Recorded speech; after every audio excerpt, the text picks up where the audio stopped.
امروز در پایتخت مملکت زیر راهبری رئیس شهر دوشنبه محترم رستم امامعلی جلسه جمع‌بستی با کارمندان مقامات حفظ حقوق شهر دوشنبه دایر گردید.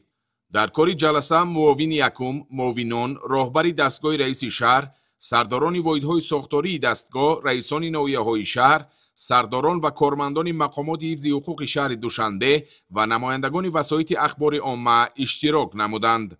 در آغاز رئیس شهر دوشنبه محترم رستم امامعلی مسئله های روزنامه جلسه و ترتیب کار آن را به حاضرین شناس نمود. ابراز داشتند که مقصد جلسه امروزه این بررسی مسئله ها وابسته به وضع جنایتکاری، تامین امنیت و ترتیبات جمعیتی، وضع مبارزه بر ضد کردارهای کروپسیونی، استفاده مقصدناک مبلغ‌های بودجتی و اندیشیدن چاره‌های تأخیرناپذیر جهت بهتر کردن فعالیت ساختارهای دخلدار به حساب می رود. نخست وابسته به وضع جنایتکاری حسابات پرکرور شهر دوشنبه شنیده شد. رئیس شهر محترم رستم امامعلی با پرکرور شهر دوشنبه جهت پیشگیری جنایتکاری به خصوص جنایت‌ها به مقابل آزادی جنسی و دخلناپذیری جنسی، پیشگیری غیرقانونی غصب نمودن زمین و ساختمان‌های خودسرانه، اینچنین تشکیل سنجش‌های بی‌اساس دستور و سپارش‌ها دادند. سپس ضمن حسابات رئیس سود شهر دوشنبه مشکلات ساحه مورد بررسی قرار داده شد. رئیس شهر محترم رستم امامعلی تاکید نمودند که هنگام بررسی پرونده ها سودیه ها به کشالکاری راه می‌دهند که این حالت باعث ناراضگی شهروندان می‌گردد و باید پیش راه این عملها هرچی زودتر گرفته شود. همچنین ذکر گردید که نسبت سودیه هایی که به عملهای غیرقانونی راه می‌دهند و شأن و اعتبار سودیه را پست می‌زنند چاره اندیشی کرده شود. در ادامه جلسه وابسته به فعالیت میلیسیا حسابات سردار ریاست وزارت کارهای داخلی در شهر دوشنبه شنیده شد. ضمن حسابات ذکر گردید که سطح جنایتکاری میان نابالغان نظر به همین دوره سال گذشته نسبتاً کمتر به قید گرفته شد. در رابطه با فعالیت این نهاد رئیس شهر دوشنبه دستور دادند که در سمت تامین امنیت و ترتیبات جمعیتی اینچنین پیشگیری همه گونه جنایت و حقوق ویرانکنی ها فعال باشند. همزمان تاکید گردید که جهت پیشگیری حالتهای سر زدن سوختار و حادثه‌های ناخوش راه و نقلیات کارها را جانناک نموده در این سمت کارهای فهماندهی را تقویت بخشند.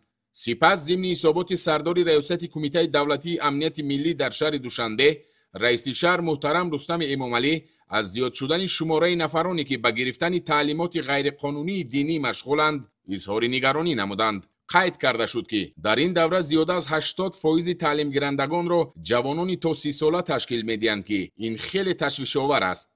همزمان تاکید گردید که جهت پیشگیری شامل شوی جوانان و نورسان به حزب و حرکت‌های افراطی و پیشگیری تبلیغ فرهنگ بیگانه چاره‌های قطعی اندیشیده کارهای فهماندهی را در همه قشر جامعه تقویت بخشند. ضمن جلسه همزمان حسابات سردار ریاست اگنتی نظارت دولتی مالیوی و مبارزه با کروپسیا در شهر دوشنبه شنیده شد.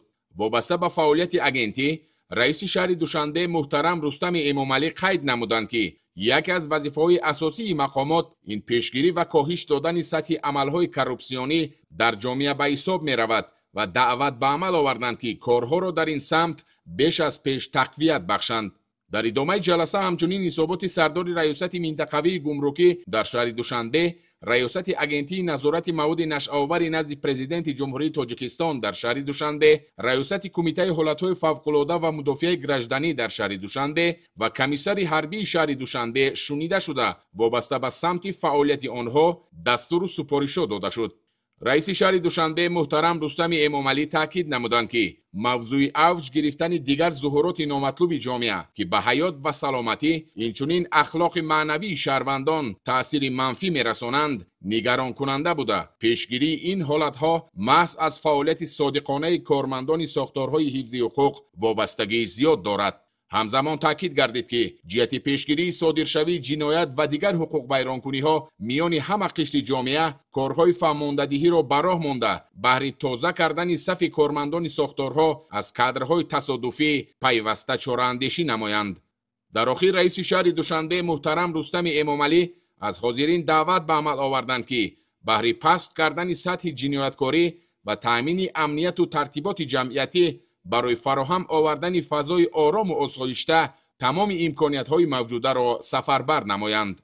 اینچنین برای در سطح بلند گذرانیدن چاره‌بینی‌های سطح دولتی و بین المللی در پیش ایستاده تمام امکانات موجوده را سفربر نمایند. با همین جلسه جنبستی با کارمندان مقامات حفظ حقوق شهر دوشنبه به انجام رسید.